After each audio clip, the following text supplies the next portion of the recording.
Alaykoum salam wa rahmatullah. Comment vas-tu? Comment, comment tu vas? Alors, salam alaikum à tout le monde. On va faire un live sur. Je vais faire un live sur les clés, le vol des clés spirituelles des Zohri. On va expliquer un peu en quoi consistent les clés spirituelles, elles servent à quoi, et pourquoi elles sont tant convoitées par les voleurs de baraka.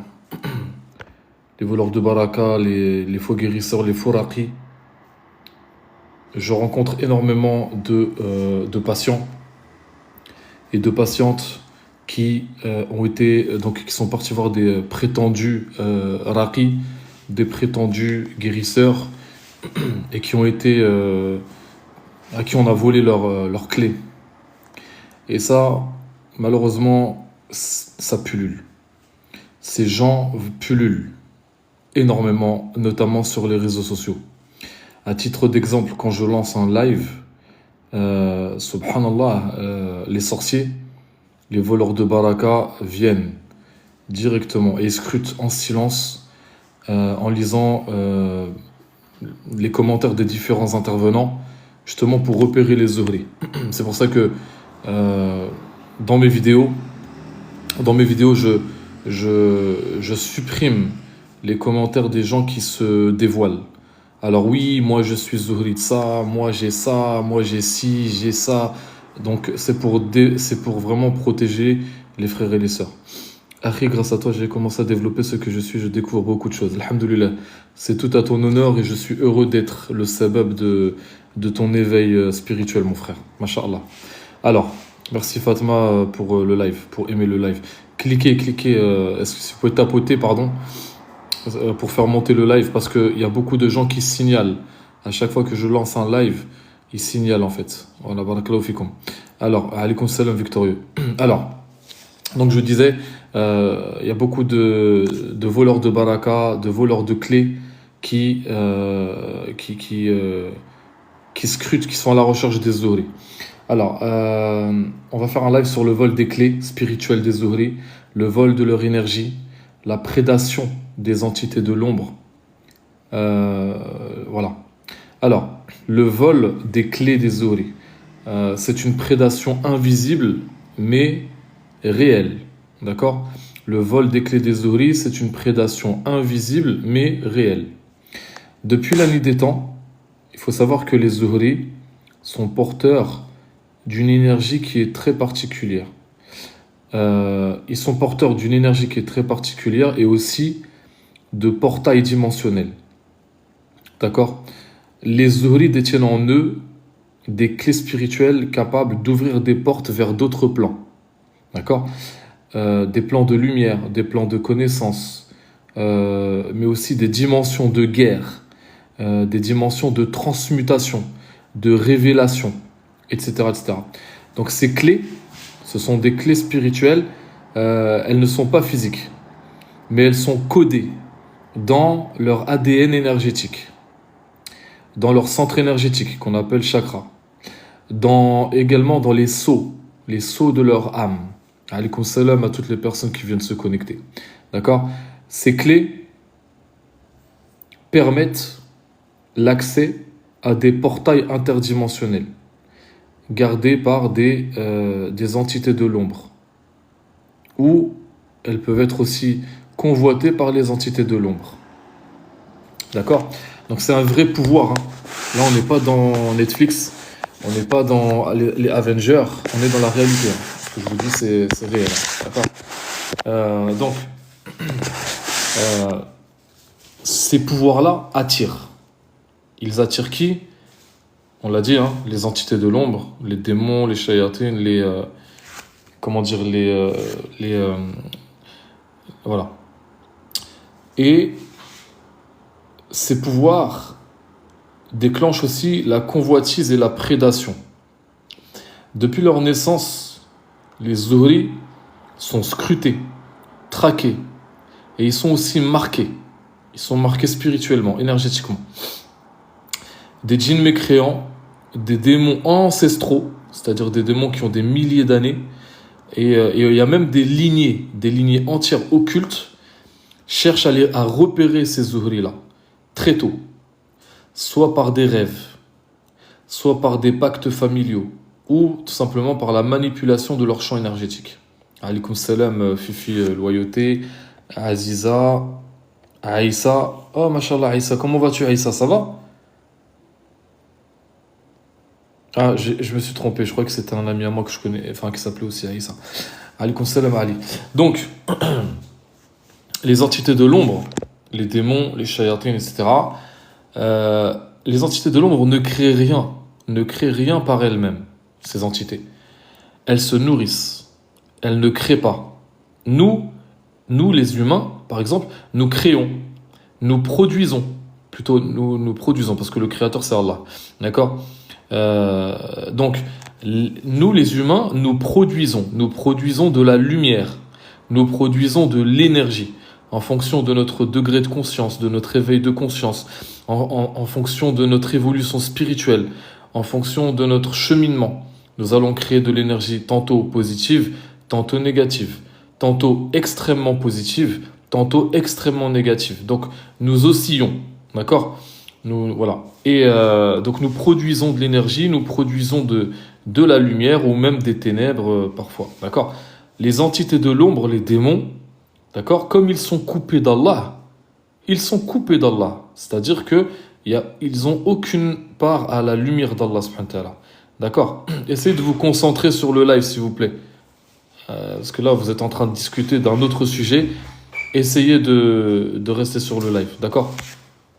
Donc, je disais, nous les humains, nous produisons de l'énergie, nous produisons de la lumière en fonction de notre degré de conscience, de notre évolution spirituelle, de beaucoup de choses. D'accord? Les démons ne produisent rien. Pourquoi? Parce qu'ils sont coupés d'Allah subhanahu wa ta'ala. Ils n'ont pas de lumière, ils n'ont pas de... Voilà. Donc, qu'est-ce qu'ils font les démons? Ils vont se nourrir. C'est ce qu'on appelle de la prédation. D'accord? Leur seule façon d'exister, de continuer à exister, c'est de se nourrir. Les démons. D'accord? Comment dire, dans le chamanisme, ils appellent ça les flyers. Les voladores. Voilà. Les entités qui volent, en fait, et voilà. Donc, ces entités-là, elles se nourrissent. Comment elles se nourrissent? De l'énergie humaine. D'accord? De l'énergie humaine. Ça veut dire qu'elles vont, par exemple, un humain, plus son taux vibratoire il est bas, plus il est accessible à ces entités. D'accord? Elles peuvent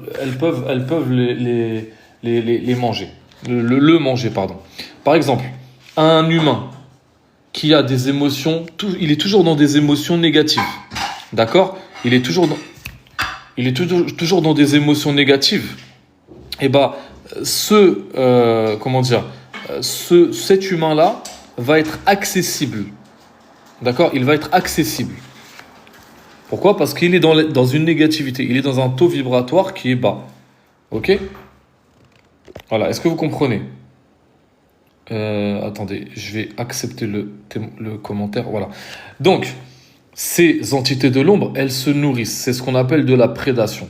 Leur survie dépend entièrement et exclusivement du siphonnage de la lumière. D'accord? Les zuhri, eux, ils sont nés avec une aura qui est singulière, qui est particulière, qui est spécifique. Cette énergie, c'est un mélange de rahma divine, de feu purificateur, de conscience élevée, de sensibilité, etc., etc. Et cette lumière des zuhri, elle attire les entités prédatrices comme une flamme, attire les insectes. D'accord? Donc, les djinns mécréants, ils vont utiliser différentes techniques pour voler cette énergie. D'accord? Donc, par exemple, par les rêves, ils vont voir le zuhri et ils vont se faire passer pour des faux guides. Moi, j'ai plein de patients, par exemple des patientes qui voient un être de lumière, comme ça. Non, c'est pas un être de lumière, astaghfirullah. C'est un être qui est habillé comme sur la photo là que j'ai mis. Vous voyez la photo que j'ai mis? Turban blanc, barbe blanche, abaya blanche, comme ça. D'accord? Ils viennent. Vous me posez vos questions, s'il vous plaît, à la fin du live. Laissez-moi me concentrer par rapport au live, par rapport au sujet, pardon. Si vous avez des questions, vous me les posez à la fin, d'accord? Donc, vous voyez la photo que j'ai mis? Exactement, c'est comme ça. Les démons, les djinns mécréants, ils viennent leurrer. D'accord? Ils viennent leurrer le Zuhri qui n'y connaît rien. Donc il se présente comme sur le monsieur sur la photo, un vieillard respectable, honorable, avec une barbe blanche, une abaya blanche, un qamis blanc, un turban blanc. Et il commence à lui dire des choses. Il commence à lui parler d'Allah, il commence à lui dire des choses. Fais ça, fais ça, prends ça, ouais. Il commence à lui donner des directives. Le Zuhri, il sait pas. Il se dit, ouais, bah, peut-être que c'est un waliullah, un saint. Peut-être que c'est un ange. Voilà, il est leurré. Et là, il va commencer à faire ce que l'entité lui a dit en rêve. Et c'est là ça y est, en fait, quand il va commencer à pratiquer ce que l'entité lui a dit en rêve, il va passer un pacte. Il va pactiser, inconsciemment. D'accord? Donc, petit à petit, l'entité va entraîner le Zuhri dans des initiations ténébreuses. D'accord? Voilà. Ensuite, donc je disais, les djinns mécréants, ils utilisent différentes techniques pour voler l'énergie des Zuhri. Donc en premier lieu, pardon, ce sont par les rêves. En deuxième lieu, ce sont par les relations toxiques. D'accord? Donc ce sont des âmes, des personnes qui sont envoyées aux Zuhri pour le perturber, le vider, le détourner. Par exemple, moi j'ai beaucoup de sœurs Zuhriyettes, des Zuhri qui sont mariés avec des pervers narcissiques, des PN, mais vraiment des vrais PN, des PN de haute volée, qui se nourrissent de la personne, qui sont là uniquement pour la détruire, uniquement pour la siphonner de son énergie lumineuse, uniquement pour lui mettre des brèches. D'accord? Ça peut être, oui, tout à fait, ça peut être au travail, des collègues de travail qui vous jalousent maladivement. Ça peut être, voilà, donc par les relations toxiques. D'accord? Oui, ça peut être aussi par les parents, tout à fait. Un parent moi j'ai par exemple des patientes, subhanallah, leur propre mère leur a fait de la sorcellerie. Leur propre mère, elle les a ensorcelés. Pourquoi? Parce que la maman est jalouse de sa fille. C'est le monde à l'envers. C'est vraiment le monde à l'envers. Donc, je disais, les questions, c'est à la fin, s'il vous plaît. Donc on récapitule. Les djinns utilisent différentes techniques pour siphonner, voler l'énergie des Zuhri. Premièrement, par les rêves. Deuxièmement, par les relations toxiques. Troisièmement, par la magie noire. La magie noire, notamment le toukel. Le toukel, c'est un poison, d'accord, vibratoire, qui va brouiller la conscience du Zuhri et qui va créer des fissures énergétiques dans ses portails, dans son aura. D'accord? Donc le danger, c'est lorsque la clé, elle est volée. Lorsque l'entité ou le faux raqi, le faux guérisseur, vous vole votre clé, vos clés spirituelles. Ça, c'est le moseba al-kahla, comme on dit. D'accord? Pourquoi? Parce que si vous volez votre clé, il a accès à votre portail intérieur, votre portail énergétique. Et là, le portail, il devient vulnérable. Ce portail-là, donc le vôtre, si la clé, c'est une porte, hein, si on vous vole la clé de votre portail, eh ben, il peut être traversé par des entités qui n'y ont normalement pas accès en temps normal. Cela peut provoquer chez le Zuhri plusieurs choses. Premièrement, une fatigue chronique inexpliquée. La personne a beau dormir 10 heures la nuit, tout le temps fatigué. Et c'est pas qu'une fatigue physique, c'est une fatigue morale, c'est une fatigue spirituelle, c'est une fatigue psychologique. Fatigué. Il en a marre de vivre, voilà, etc., etc. Ensuite, ça peut entraîner également une perte de mémoire spirituelle. Par exemple, ne pas se souvenir de ses rêves. Par exemple. Ça peut être aussi une sensation d'être coupé du ciel, entre guillemets, d'être coupé des voies divines, d'en haut. Et voilà. D'être coupé spirituellement d'Allah. La personne a beau prier, elle a beau lire le Coran, elle a beau aller à la mosquée, elle a beau faire des efforts religieux spirituels, elle est coupée. D'accord?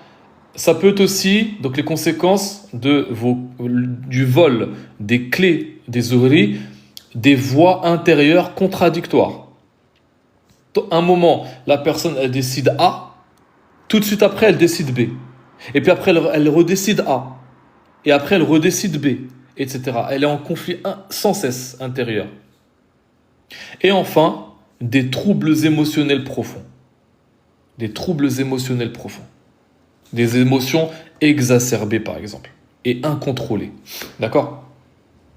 Donc ça, c'est le vol de l'énergie zuhri, c'est-à-dire c'est une usurpation spirituelle. D'accord? Maintenant, on va parler des portails. C'est quoi un portail? Qu'est-ce qu'un portail chez les zuhri? D'accord? Chaque zuhri, comme j'ai dit, possède un ou plusieurs portails en lui, en fonction de l'énergie qu'Allah subhanahu wa ta'ala il lui a donnée. En fonction de comment dire, de rien à dire, en fonction de l'héritage de ses ancêtres. Par exemple, si il a dans son héritage des ancêtres qui étaient très pieux, très proches d'Allah, et ben mashallah, il va avoir beaucoup de portails. Parce que c'est ce qu'on appelle aussi l'épigénétique, c'est-à-dire les actes et la vie qu'a mené ses ancêtres, ça a une répercussion sur lui, sur nous. D'accord? Parce que c'est inscrit dans l'ADN énergétique. D'accord? Voilà. Donc, je répète, le portail, donc chaque zuhri possède des portails vibratoires énergétiques. Ce sont des centres de passage entre les dimensions. Et ces portails sont implantés dans leur corps subtil. Ils ne sont pas visibles à l'œil nu, mais ils réagissent à certains lieux, à certaines vibrations, à certains codes énergétiques. Ces portails permettent, par exemple, de recevoir des révélations min Allah, par exemple des visions, des messages en rêve, un savoir sacré, un savoir comme ça qui descend min Allah. On appelle ça le ilm ladouni, la science inspirée par Allah. Ces portails permettent également de protéger des espaces énergétiques. D'accord? Non, c'est pas que les malikis. Non, il n'y a pas que les malikis. Voilà. De protéger des espaces énergétiques. De soigner aussi par le canal de Nour Allah, de la lumière d'Allah subhanahu wa ta'ala. D'accord? Alors, attendez. Hop, voilà. Ces portails énergétiques permettent également d'intercéder entre les mondes. Ça dépend en fait avec quelle énergie Allah t'a créé. Quand tu es zuhri, tu as tel type d'énergie.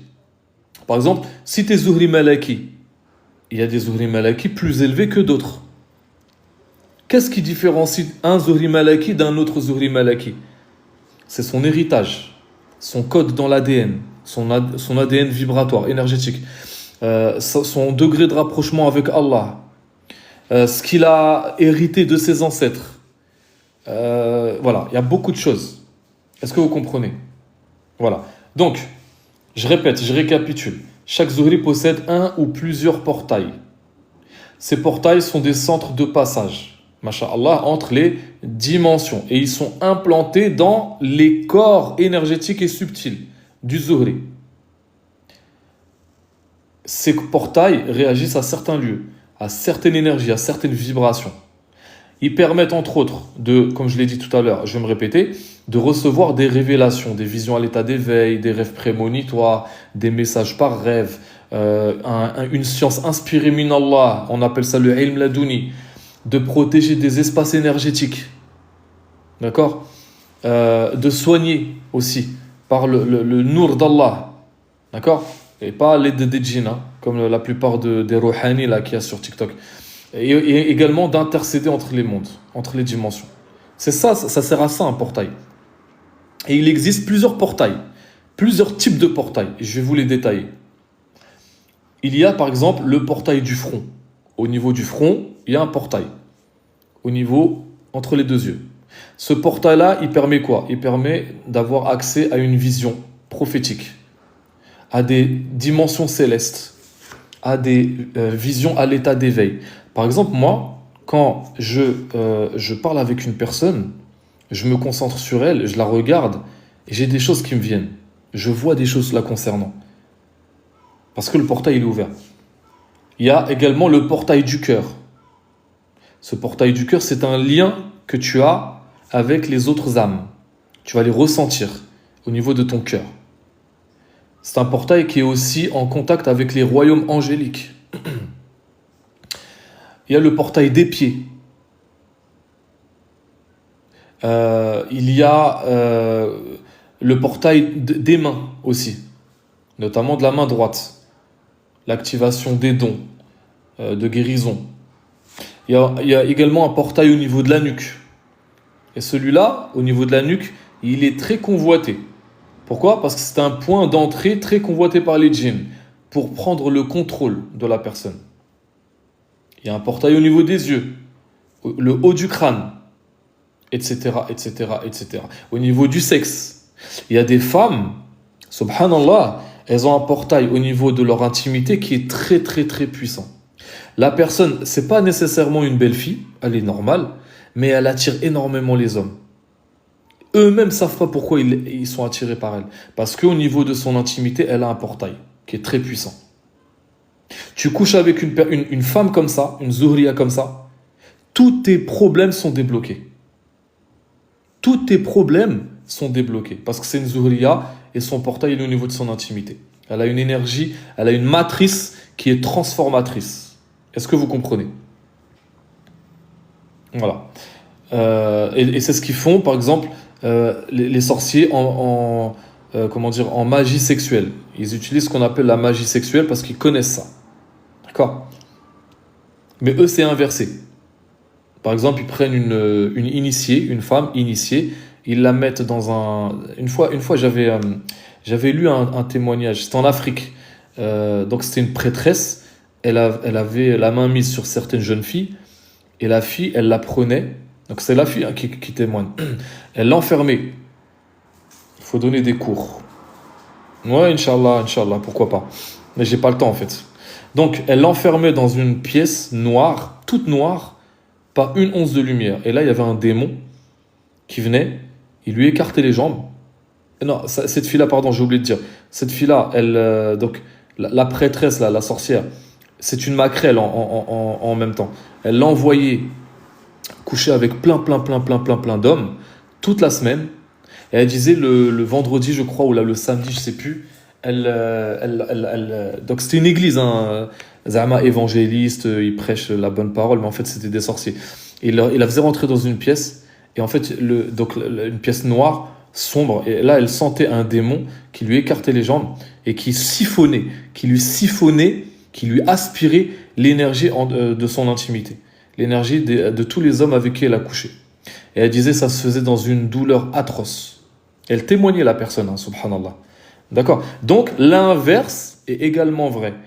Quand une femme, une vraie Zuhriya, masha'Allah, elle a un portail au niveau de son intimité, l'homme avec lequel elle va avoir une relation intime, tous ses problèmes à lui vont être débloqués. Elle va, subhanallah, elle va lui faciliter, elle va lui ouvrir, elle va lui faciliter la vie. Ça existe, hein, je vous le dis. Subhanallah. Voilà. Donc, il y a différents portails. Voilà, donc ça c'est les portails. Donc c'est des portails interdimensionnels. À quoi servent les clés spirituelles? À quoi servent les clés spirituelles? Les clés spirituelles, ce sont des codes d'activation et de verrouillage. Elles permettent aux Zuhri, par exemple, de sceller un portail qui est dangereux.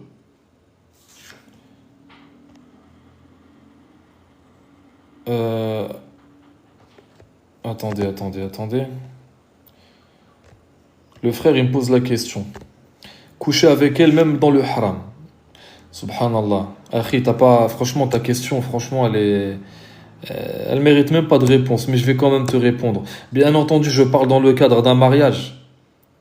Je suis pas en train de dire coucher avec elle dans le haram, subhanallah. Bien sûr que c'est dans le cadre du mariage. Bref, on continue. Donc, à quoi servent les clés spirituelles? Donc, comme je l'ai dit, ce sont des codes d'activation et de verrouillage. Elles vont permettre, par exemple, aux Zuhri, comme je l'ai dit, de sceller, de fermer un portail dangereux. D'ouvrir un passage temporaire pour, par exemple, effectuer un travail spirituel. Ça, c'est dans le cas d'un Zuhri qui est guérisseur. D'inviter, Zuhri, pas souris, de neutraliser un piège énergétique. D'accord? Les portails, derrière les portails, se trouvent toutes les sciences que Allah il a destinées à ce Zuhri. Toutes les sciences, les connaissances spirituelles, mystiques, ésotériques, etc., qui sont destinées à ce Zuhri-là. Derrière les portails se trouvent également ses armes, des armes spirituelles. Ses soldats également. Ses soldats. D'accord? Ça finit jamais ces histoires de Zuhri. Une sorcellerie se réactive chaque jour. Ouais, bah oui, je sais. Plus on avance dans le temps, plus les Zuhri seront ciblés. Ça, je l'avais dit. D'accord? Donc, quand ces clés sont volées, souvent à travers des pactes inconscients, ou même des traumatismes, subhanallah, eh ben, le Zuhri va se sentir fragmenté. Il peut devenir vulnérable. Il peut devenir errant. Ou même, dans le pire des cas, servir de force qu'il ne... Enfin, il va être mis au service de force qu'il ne comprend même pas. D'accord? Et parfois, il agit contre lui-même, sans le savoir. Et c'est ce qu'on appelle la dissociation énergétique. Donc, à la fin des temps, subhanallah, il y a une guerre spirituelle qui est ouverte. À l'approche de la fin des temps, les forces de l'ombre, intensifient leur offensive. D'accord? Donc, pourquoi à la fin des temps, les forces de l'ombre intensifient leurs attaques envers les Zuhri? Parce que les porteurs de clés, subhanallah, ce sont les gardiens de l'équilibre terrestre. Ils détiennent des fragments de la vérité primordiale. C'est pourquoi certains Zuhri sont visés dès leur enfance. Alaykoum salam Dalila, comment vas-tu ma soeur? Ça va? Certains Zuhri sont visés dès leur enfance. D'autres, ils sont placés dans des familles avec un karma lourd. D'accord? Avec un karma lourd. Par exemple, des familles qui sont sorciers de père en fils. Là, j'avais un frère de Belgique. Un très lourd karma. Un karma familial très, très, très, très lourd. Il m'a pris 7 séances, il en a fait que 3, il a abandonné. Tellement c'était lourd. D'accord? Pourtant, il est dans la religion, mskin et tout, mais c'est trop lourd. Il a un passé, enfin, ses ancêtres, sa mère, son père, ses grands-parents, ses tantes, tous dans la sorcellerie. Lui, c'est comme c'est un grand Zuhri, mashallah, et ben ces Zuhri-là sont placés dans des familles karmiquement lourdes. Beaucoup subissent également des attaques en série. Par exemple, des maladies à répétition, des isolements. Les gens vont les isoler. Des accidents, des troubles mentaux, etc., etc. Les hôpitaux psychiatriques regorgent de Zuhri, par exemple. D'accord? Mais c'est aussi une époque où les clés se réveillent. Donc il y a beaucoup de Zuhri qui entendent, masha'Allah, le nouvel appel. Ils retrouvent leurs dons, leurs visions, leurs alliés lumineux. C'est l'heure des retrouvailles avec leur mission originelle. Tout simplement. Et on n'a jamais autant parlé des Zuhri qu'en ce moment, subhanallah. Est-ce que le Zuhri Mohammadi est un Zuhri Rabbani? Non. Non. Le Rabbani, il est extrêmement rare. En fait, le Rabbani... Ouais, tapotez s'il vous plaît parce qu'on signale le live. Il y a des sorciers, des jaloux qui signalent le live. Donc tapotez les frères et sœurs s'il vous plaît. Merci Dalila. Voilà, donc... Oui, on peut avoir un portail dans les yeux, tout à fait. Tu peux avoir un portail dans la langue. Donc, non, il y a le sultan et le rabbani. C'est les deux les plus rares. Le zuhri le plus élevé, c'est le sultan. Mais celui qui a la plus grande baraka, c'est le rabbani. Le Rabbani, il est extrêmement... Il est magnifique. Oui, tout le monde se dit Zuhri, exactement. Mais quand moi je fais des vidéos sur les Zuhri, je suis pas en train de parler de n'importe quel Zuhri. Je suis en train de parler des Zuhri qui cheminent spirituellement vers Allah. Quand je parle du Sultan, quand je parle du Rabbani, quand je parle du Malaki, c'est pas parce que tu te reconnais dans mes vidéos que ça veut dire que tu es forcément Zuhri. Je reçois énormément de messages de frères et de sœurs. Ouais, ta vidéo, j'ai l'impression que tu es en train de parler de moi, etc. Ouais, mais c'est pas ça. C'est celui qui chemine vers Allah, spirituellement. T'es Zuhri, ça sert à quoi t'es Zuhri, mais tu... Voilà. Vous comprenez Je parle pas de n'importe quel Zuhri, je parle de celui qui a une baraka ouverte. Merci Zawiya. D'ailleurs, ma tête, elle est mise à prix dans le monde des djinns. Ma tête, elle est mise à prix dans le monde des shayatines. Ils m'ont dit, à cause de toi, tu as éveillé trop de Zuhri dans le monde. Il y a un contrat sur ta tête. Ils m'ont dit ça comme ça, subhanallah. Alhamdulillah. Masha'Allah. Voilà, donc éveillez-vous les frères et sœurs. Éveillez-vous.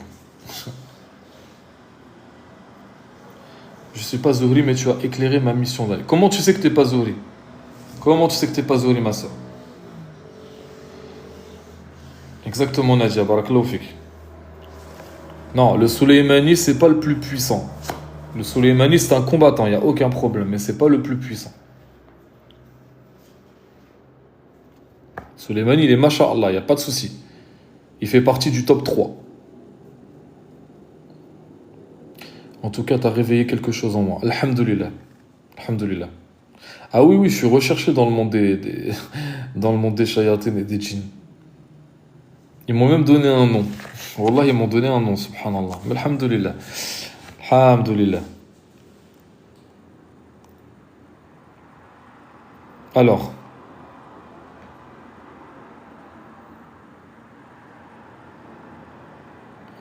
toi, t'es quel type? Est-ce que tu crois que je vais te dire déjà?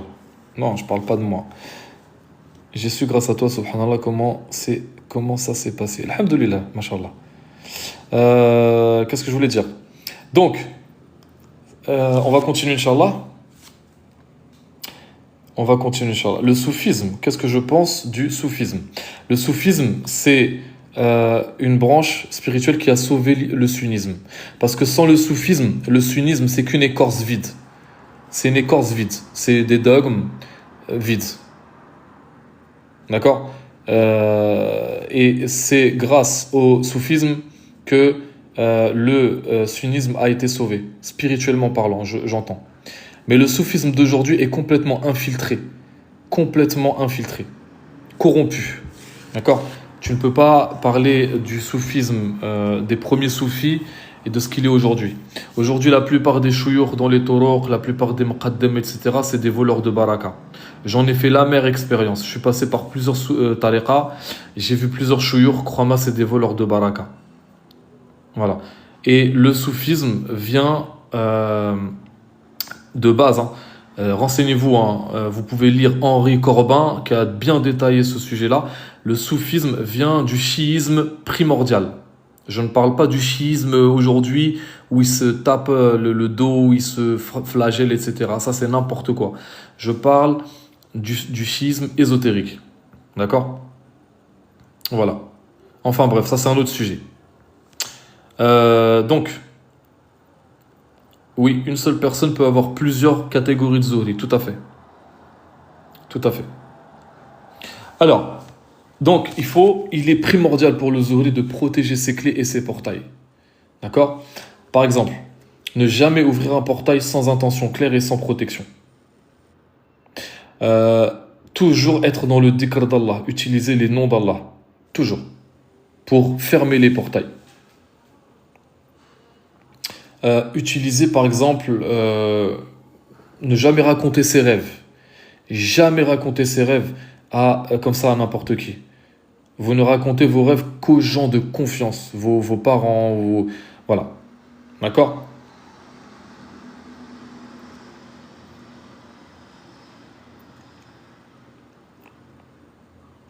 Donc, je l'ai dit tout à l'heure, Chaque Zuhri naît avec un code originel qui est imprimé dans les fibres de son être.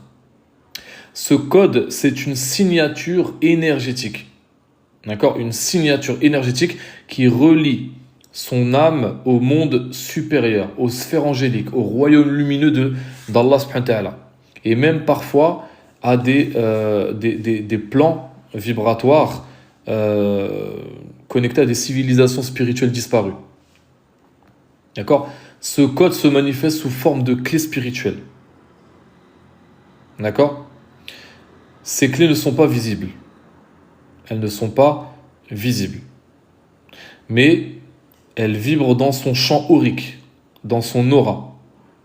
Soit par exemple dans ses chakras, soit dans son plexus solaire, qui est le centre de la volonté, soit dans la nuque, donc c'est le centre de l'accès interdimensionnel, soit dans le troisième œil, soit dans le cœur, soit voilà, ça dépend. Ces clés, c'est comme des mots de passe quantiques qui permettent d'accéder à des salles de savoir. Et il y a des sorciers qui regardent le live, exactement. Il y a des sorciers qui regardent le live. Ne dites pas que vous êtes Zuhri, faites attention. Il y a des sorciers qui sont connectés, qui écoutent attentivement ce que je dis et qui scrutent vos commentaires pour vous repérer. Faites attention, ne donnez aucune information personnelle.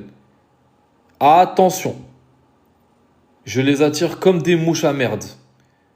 Ces maudits, la'anatullah alayhum, qu'Allah vous maudisse éternellement, amin, ils viennent dans mes lives. Pourquoi? Parce qu'ils savent que, entre guillemets, je suis pas en train de me jeter des fleurs, mais comme je suis une sorte de référence sur TikTok et sur les réseaux sociaux concernant les Zuhri, donc ils savent que je vais attirer beaucoup de Zuhri. Et donc ils viennent dans mes lives, ils écoutent attentivement et surtout ils lisent les commentaires pour vous repérer. Donc faites attention, ne donnez jamais d'informations vous concernant. Ne donnez pas d'informations personnelles. J'ai eu vent que des personnes qui sont dans mes lives vont voir certains de mes abonnés leur proposer des soins gratuits, des ruqyas gratuites. Faites attention, rien n'est gratuit. Il y a un adage un proverbe qui dit « Quand c'est gratuit, c'est toi le produit ». D'accord? Il y avait une pourriture de raqi, je ne dirai pas son nom, sur TikTok et sur YouTube. Il allait voir mes abonnés et il leur parlait mal de moi. Il leur disait, lui, il vous fait payer, il fait des séances de ruqya payantes, moi, je vous fais gratuit, machin. D'accord? Le mec, wallahi, wallahi, wallahi, que c'est la vérité ce que je vous dis, et Allah est témoin, mes anges notent tout ce qui sort de ma bouche. Donc, il faisait des ruqyas jusqu'à 4h, 5h du matin. D'accord? Soi-disant gratuit, cette pourriture. D'accord? Mais en vérité, Allah, il l'a dévoilé. Il travaille avec une entité femelle, une femme, une djinniya, une reine. Et elle se nourrissait de l'énergie de tous les Zuhri avec lesquels il faisait ruqya. Donc c'est gratuit, bien sûr. Et comme les Arabes, les Maghrébins, quand c'est gratuit, c'est cool, on y va. Le gratta chez les Arabes, masha'Allah. Les Arabes, quand c'est gratuit, allez, on y va. Voilà. Donc quand c'est gratuit, c'est toi le produit, mon ami. Donc ils sont partis le voir et il leur a volé toute leur énergie, leurs clés, etc. Et plein de sœurs qui ne se connaissent pas, elles ont fait le même rêve, subhanallah. Elles ont vu qu'en vérité, ils volaient l'énergie. Voilà. Donc faites attention. J'ai eu vent que certaines pourritures déguisées en raqi vont voir mes abonnés et leur disent voilà, tu veux une ruqya gratuite, je te fais tac tac machin. Faites attention. Ne donnez jamais votre nom de famille. Ne donnez jamais le nom de votre mère. Ne donnez jamais votre date de naissance. Toute information personnelle, ne la donnez strictement pas. Faites attention. Alors, le Zuhri Rabbani peut être touché d'un mal occulte. C'est très rare. C'est très très rare. En fait, tu sais c'est quoi le Zuhri Rabbani, mon frère? Alors, c'est parmi les grands awliya Allah. parmi les grands saints d'Allah subhanahu wa ta'ala. Le Rabbani, il est Rabbani, mon frère, il est Rabbani. Il vibre l'énergie Rabbani. Il est exclusivement sous la protection d'Allah. Les autres Zuhri, ils ont des entités qui les protègent. Allah, il leur envoie des entités pour les protéger. Le Rabbani, il n'a aucune entité qui le protège. C'est Allah en personne qui le protège. Voilà, pour être Rabbani, il faut... Voilà, enfin bref. Donc je disais, ces clés sont comme des mots de passe quantiques qui permettent d'accéder à des salles de savoir, à des chemins d'activation, à des alliances spirituelles ou même à des missions sacrées. Une clé, en vérité, c'est quoi? C'est une autorisation vibratoire spirituelle. Et elle donne accès à ce qui est fermé aux autres. C'est ça, quand un voleur de baraka vole une clé spirituelle appartenant à un Zuhri, il vole un portail, il vole des trésors. C'est encore plus précieux que l'or et l'argent. D'accord? C'est encore plus précieux que l'or et l'argent. Je ne sais pas si vous comprenez ce que je vous dis. Il y a plusieurs types de clés. Il y a plusieurs niveaux de clés correspondant à des fonctions bien spécifiques. Les Africains disent voler l'étoile. Nous, les Arabes, on dit voler la baraka. Exactement, c'est la même chose. Donc, il y a par exemple les clés de vision. Ces clés de vision, elles permettent aux Zuhri de voir à travers les voiles du temps, de recevoir des rêves prophétiques, de lire entre les lignes énergétiques d'un lieu, d'une personne, d'avoir des visions à l'état d'éveil, d'avoir des rêves prémonitoires, d'avoir la basira, de faire le kashf, etc., etc. D'accord? Il y a les clés de passage. Les clés de passage, elles ouvrent des portails énergétiques vers des royaumes spirituels, vers comment dire, des dimensions, etc., etc. Il y a des clés de protection. Elles vont activer des boucliers lumineux autour du porteur. Je vous donne un exemple. Il y a ce qu'on appelle les taba'. Le taba', c'est les poinçons. Quand tu es détenteur d'un poinçon, tu vas... Donc toi, tu as l'autorisation de donner le poinçon. Ou plutôt, c'est pas donner, c'est de... En fait, tu rentres le Zuhri dans ton énergie à toi. Ça veut dire que grâce à ce poinçon, donc tu lui poinçonnes son énergie, tu mets un tabac sur son aura, il n'aura plus aucun blocage dans sa vie. Il n'aura plus de difficultés, d'attaques. C'est toi qui les reçois, en vérité. Mais il faut être un shir pour ça. Il faut avoir le hidn. C'est un cachet, exactement. Tout à fait. Un seau, c'est un seau. On appelle ça le tabac. D'accord? Donc, quand tu poinçonnes un Zuhri, un patient ou quoi, tu fais rentrer le Zuhri dans ton empreinte énergétique. C'est-à-dire que tu lui changes toute sa lignée énergétique. Tu vois, sa lignée, son code énergétique qu'il tient de ses ancêtres, de ses arrière-ancêtres, etc. Tu lui changes toute sa lignée, subhanallah, son code énergétique, tu lui changes. Et ça change sa vie. Par exemple, si lui, il était destiné à avoir une vie, des maladies, des blocages, un accident, de la pauvreté, etc., etc., et comment dire, toi, tu l'as poinçonné, subhanallah. Voilà. Celui qui donne le poinçon, alors le poinçon, c'est entre 500 et 1000 euros. Par exemple, si toi, tu as un shir, tu as le poinçon, il y a une personne qui veut avoir le poinçon, c'est pas tu lui donnes, tu le poinçonnes. Allô, est-ce que vous m'entendez? Allô? Est-ce que vous m'entendez? Essayez de tapoter, s'il vous plaît. Tapoter, parce qu'apparemment, on m'entend pas. Ok. Alhamdoulilah, on m'entend. Nickel. Donc, je disais, la personne, oui, c'est entre 500 et 1000 euros. C'est ça, c'est entre 500 et 1000 euros. C'est pas une séance de ruqya. Ça n'a rien à voir avec la ruqya. Là, tu changes la trace énergétique de la personne. Je ne sais pas si vous comprenez. Par exemple, toi, tu es issu d'une lignée négative, avec je sais pas moi, des problèmes, des blocages. Tu rentres la personne dans ton énergie à toi. Et bah, tu lui changes, en fait, son code énergétique. Non, c'est pas changer. Non, tu changes l'ADN énergétique.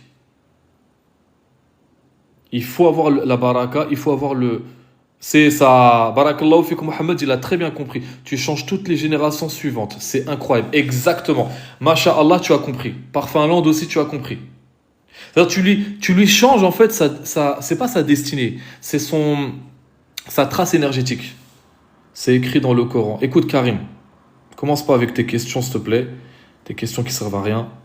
Là, on n'est pas en train de parler de hadith de Bukhari ou je sais pas quoi, c'est des sciences. Son code barre personnel, exactement Amin, c'est exactement ça. Et ce poinçon, c'est pas tout le monde qui l'a. On appelle ça le taba'. Le taba', c'est le poinçonnage, voilà. Ça, c'est entre 500 et 1000 euros, le poinçon. Ça dure 15 minutes pour faire rentrer la personne dans ton énergie. Tu lui changes sa lignée énergétique, subhanallah. D'accord. Enfin bref, c'est un reset, c'est exactement thérapie coach, c'est exactement ça. Masha'Allah les frères et sœurs, vous avez compris ce que ça veut dire. Masha'Allah, je suis très fier de vous. Tabarakallah alaikum. L'arbre familial, exactement. Voilà. Qui le fait? Eh ben ça, voilà. Je dis ça et je dis rien. Ça modifie son ADN énergétique et donc son champ et sa lignée. Exactement Mamacita. Exactement ça. Exactement ça. Alors, c'est bizarre, ça devient bizarre contre de l'argent. Alors, voilà, je m'attendais à ce genre de questions. Il n'y a pas de shirk là-dedans. Non, il n'y a pas de shirk, mon frère. Il n'y a pas de shirk. Alors, l'argent. Il y a des gens qui vont voir des sorciers. Moi, j'ai eu un patient. La personne qui a voulu le détruire, elle a payé au sorcier 19 000 euros. 19 000 euros pour tuer quelqu'un. D'accord? Là, le poinçon, subhanallah, on est en train de te dire que ça change ta lignée. Ta lignée, ça la change. Tu vois? Tu lui changes l'alam ruh, exactement. Masha'Allah. Tu vois? Eh bah, excuse-moi, 500 000 euros, c'est rien du tout. Hein. C'est que dalle. Hein. Donc, les gens qui sont... merci sous le médecine. Voilà. Oui, ça annule la tab'a familiale, bien sûr. Et il y a des gens qui font commerce de ce poinçonnage. Oui, Rabbi change les choses. Bien sûr que c'est Rabbi qui change les choses. C'est Allah qui change tout. Mais Allah, il délègue, il donne des sciences, il donne des capacités à des gens qui le méritent. Que vous le vouliez ou non. C'est comme ça. D'accord? Donc ça change beaucoup de choses. D'accord? Et il y a des gens qui font commerce de ça, malheureusement. C'est pour ça que le shir qui va te donner l'autorisation d'avoir le poinçon, il doit être sûr à qui il va donner le poinçon. Voilà la question qui sert à rien. 500 euros les 15 minutes. Allez, salam alaikum, mon frère. T'as rien compris, tu comprends rien. Salam alaikum. Voilà. Voilà les questions qui servent à rien. Depuis tout à l'heure, je suis en train de parler des portails, des clés énergétiques. Je suis en train de parler le poinçonnage. Ça sert à quoi? Ça te change ta lignée. Ça, le mec, il me dit 500 euros. Voilà. Voilà la mentalité de merde. La mentalité arabe de merde. Toujours en rapport avec l'argent. Subhanallah. Incroyable. Oui, c'est pas tout le monde qui va comprendre. Mais ceux qui comprennent pas, salam alaikum. Je suis pas là, voilà. Si ça vous intéresse pas, salam alaikum. Donc je disais, regardez ce qu'elle a dit Lilou. Lilou, elle a dit quoi? Elle a dit, attends, Masha'Allah. Lilou, elle a dit quoi? Elle a dit, regardez ce qu'elle a dit Lilou. Elle a dit 500 euros, c'est quoi si tu libères toute la lignée, tout le mal de ta lignée? Masha'Allah. Là, elle a compris. Voilà. Donc, merci Aïssa. Donc voilà. Et, ouais, voilà. Donc il y a des gens qui font commerce de ça. Par exemple, ton shir, il te donne le poinçon. Tu fais n'importe quoi avec ça. Tu fais n'importe quoi. L'autre, tu lui donnes le poinçon. L'autre, tu lui donnes le poinçon. Ha, 1000 euros, hana, 1000 euros, hana, 1000 euros, hana. Ah, tu t'enrichis. Mais derrière, est-ce que tu es sûr des personnes à qui tu as donné le poinçon? Qui te dit que la personne, elle se fait passer pour un mesquin, un patient, mais derrière, c'est un sorcier? Il va faire n'importe quoi avec le poinçon. Est-ce que vous comprenez? C'est pour ça que c'est pas de la rigolade. On n'est pas c'est pas des sciences qui se donnent comme ça facilement. Tu dois passer par des étapes de purification de l'âme. Tu dois être sincère avec Allah. Ne pas chercher l'enrichissement, etc., etc. Et là, le shir, il te donne. Il y a des gens qui cheminent avec leur shir 10 ans, 15 ans, ils n'ont toujours pas reçu le poinçonnage. Parce qu'il y a des défauts à l'intérieur. Est-ce que vous comprenez? Est-ce que vous comprenez? Le tab', c'est une grâce d'Allah que seuls les awliya donnent. Exactement repay. Exactement, masha'Allah alik. Masha'Allah, le frère, il a tout dit. C'est une grâce que Allah y donne. Tout à fait. C'est pas, voilà, oh, j'ai reçu le poinçon, le premier qui vient, qui me le demande, allez, je lui donne, open bar, tiens-toi, toi je te prends 1000, toi je te prends 500, toi je te prends 1000, et après je deviens riche, et après je fais n'importe quoi. Non, c'est pas ça, c'est une responsabilité. C'est une lourde responsabilité. Voilà. Est-ce que vous avez compris? Et il y a différents tabacs. Il y a le poinçon blanc, le poinçon vert, le poinçon rouge, le poinçon noir. Chacun, il a une particularité. Ce que je vous dis là, c'est très rare les gens qui vont vous parler de ça. Voilà, l'autre il revient. Oui, compris, faut payer quoi. Voilà, faut payer. Alors, toujours l'argent, l'argent, l'argent. Enfin bref, laisse tomber. ça, ça me fait rire, oh là, ça me fait rire. Dalila, elle a dit quoi? Dalila, elle a dit, en fait, on te poinçonne que si tu es pur. Exactement, masha'Allah. C'est exactement ça. Alaykoum salam, militsa. Exactement. Voilà. Non, je vais pas expliquer les poinçons. C'est trop long, c'est... Voilà. Moi, je vous explique simplement en surface. Ça sert à quoi? Et ça, c'est pas question de payer, mais d'être prêt et le mériter pour en faire bon usage. Exactement. Masha'Allah. T'as tout dit. Exactement. Ah, vous avez compris, Masha'Allah, et ça fait trop plaisir. Franchement, ça fait plaisir. Il faut être méritant. Méritant Allah. Exactement, Aïssa. Tout à fait. Masha'Allah, vous avez compris, les frères et sœurs. C'est exactement ça. Et le shir, de toute façon, il va pas te le donner si dans ton cœur, tu as la dunya. Si dans ton cœur, tu as l'amour du prestige, de la gloire. Et si tu veux paraître, il ne va pas te le donner. Il faut que tu sois pur. Il faut que tu le mérites. Il faut être méritant. Il faut être déconnecté de la dunya. Il faut vouloir Allah. Et de toute façon, c'est Allah qui montre à ton shir si tu le mérites ou non. C'est pas le shir de sa tête, hein. Il dit, oh bah lui, je m'entends bien avec tel disciple, vas-y, je vais lui faire plaisir, je vais lui donner le poinçon. Non, il doit recevoir l'autorisation min Allah. C'est comme ça que ça se travaille. Est-ce que vous avez compris? Le poinçon, c'est quelque chose de très, très, très... Voilà. Alors, c'est pas taba'a. On parle pas de taba'a. Attention. Je suis pas en train de parler de taba'a. Je suis en train de parler de taba'a. C'est pas pareil. Le taba'a, c'est le poinçonnage.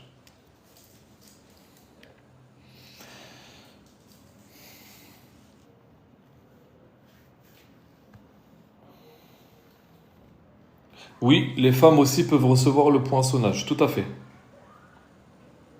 Exactement, Chris Bill. Les sorciers, ils ont aussi des poinçons, mais ténébreux.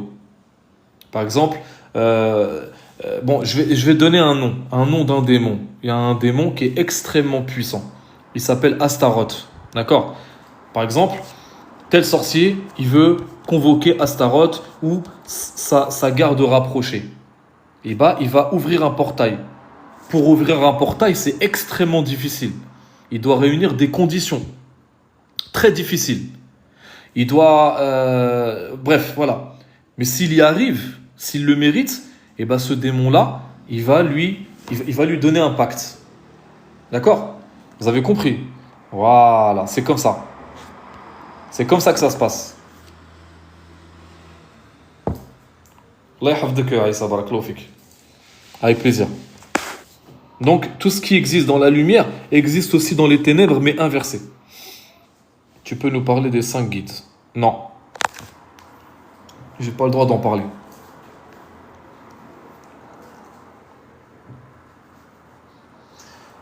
Demandez à Allah, tout simplement.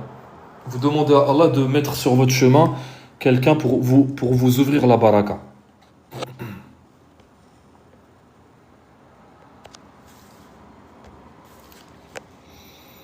Non, le Zouni n'est pas un médium.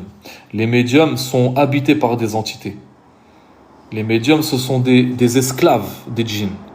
Les médiums, ce sont des sacs à poubelle des djinns. Ça n'a rien à voir avec la Zuhriya. Rien à voir. Tout vient à point à qui c'est attendre. Exactement. Et Dalila, tu sais, les chouyours, ils disaient quoi? Ils disaient celui qui demande une chose ne l'aura jamais.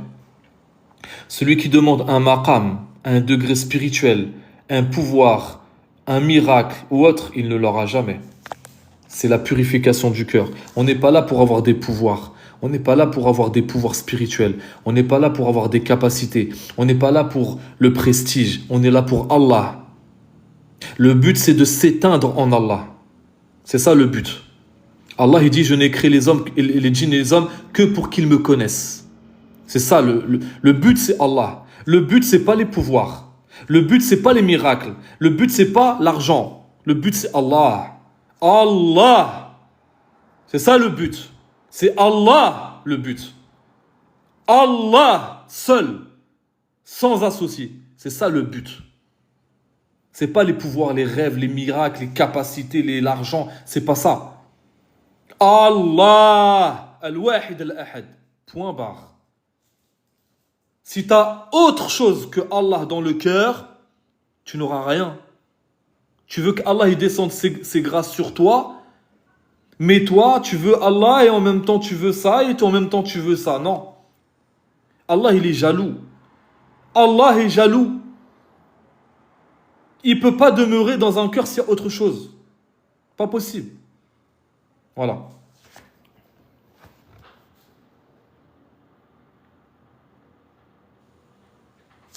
L'istiqama est le plus grand des karamas. Exactement. Cheikh Abdel Qadir Jilani, Qaddasallahu sirahu, il disait le plus grand des miracles, c'est l'istiqama, la droiture avec Allah.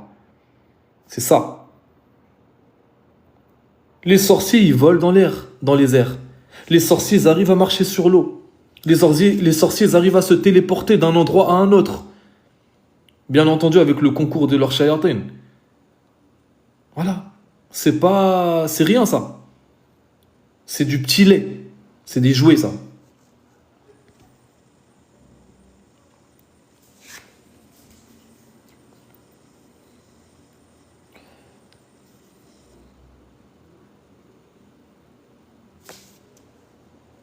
Le plus grand des miracles, c'est l'istiqama ma'Allah. La droiture avec Allah, c'est ça. C'est difficile d'être droit avec Allah de nos jours. Très difficile.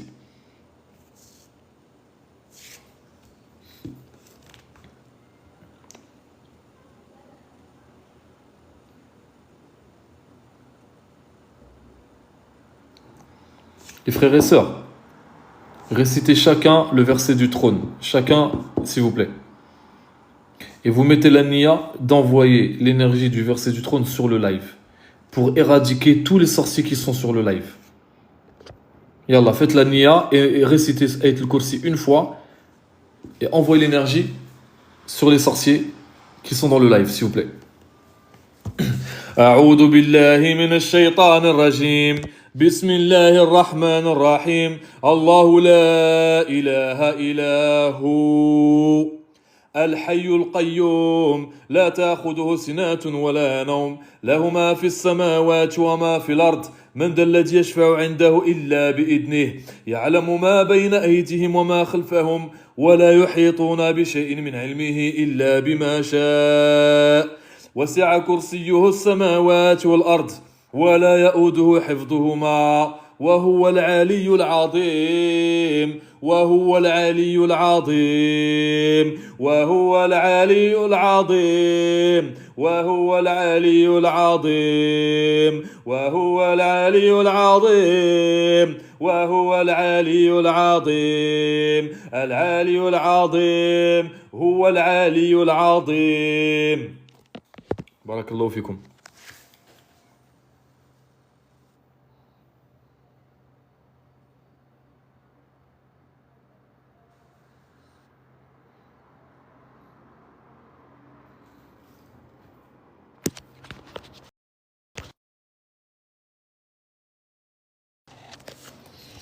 Bon, mes frères et sœurs, barakallahu fikoum, je, je vous remercie d'avoir été sur le live. Prenez soin de vous.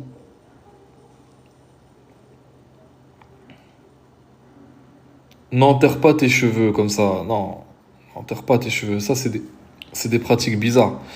Merci beaucoup pour votre présence. Et je vais essayer de me connecter, comment dire, demain, Inch'Allah, demain soir, je vais essayer de lancer un live et de continuer sur les poinçons, sur les clés spirituelles, les portails, etc. du Zuhri.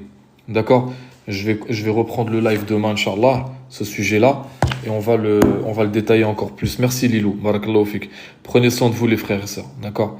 Allez, à demain et je vous souhaite une excellente nuit, Inch'Allah. Salam alaikum.